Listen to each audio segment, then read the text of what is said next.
राहुरी तालुक्यातील बारागाव नांदूर परिसरात एक महिला शेतात चारा आणायला गेली होती. ती नेहमीप्रमाणे कामाला गेली, पण संध्याकाळ झाली तरी घरी परतली नाही. काळजी वाटून नातेवाईकांनी तिचा शेतात शोध सुरू केला.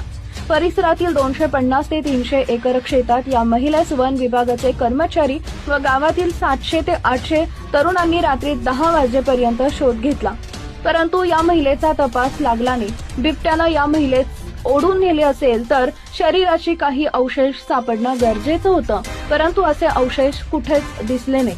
शेतात गेल्यावर चारा आणण्यासाठी नेलेलं कापड सापडलंय. हे कापड पाहून त्यांचा संशय बळावला की कदाचित तिला बिबट्यानं शेताजवळच्या उसाच्या मळ्यात ओढून नेलं असावं. या घटनेची माहिती मिळताच ग्रामस्थांनी लगेच वन विभागाला कळवलं. वन विभागाची टीम तातडीनं घटनास्थळी पोहोचली. वनपाल युवराज पाचरणे, वनक्षेत्रपाल राजू रायकर आणि कर्मचारी गोरक्षनाथ मोरे, ताराचंद गायकवाड यांच्यासह 700 ते 800 तरुण शोध कार्यात सामील झाले. शोध घेणाऱ्या शेतकऱ्यांनी सांगितलं की महिलेच्या गळ्यातील मणिमंगळसूत्राची पोत एका ठिकाणी सापडली. त्या दिशेनं शोध घेतला, परंतु त्या महिलेचा काहीच पत्ता लागला नाही. रात्री उशिरापर्यंत शोध घेऊनही ती महिला सापडली नाही. वनपाल युवराज पाचरणे म्हणाले की महिला अजून बेपत्ता आहे आणि तिचा शोध सुरू आहे. जोपर्यंत ती सापडत नाही तोपर्यंत नक्की काय झालं हे सांगणं कठीण आहे.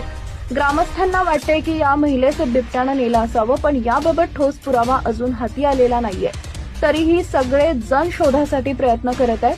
ही घटना घडल्यापासून परिसरात भीतीचं सावट आहे. चारा आणण्यासाठी गेलेल्या महिलेचा सर्वत्र शोध घेऊन तपास न लागल्यानं राहुरीचे पोलीस या महिलेचा शोध घेत आहेत.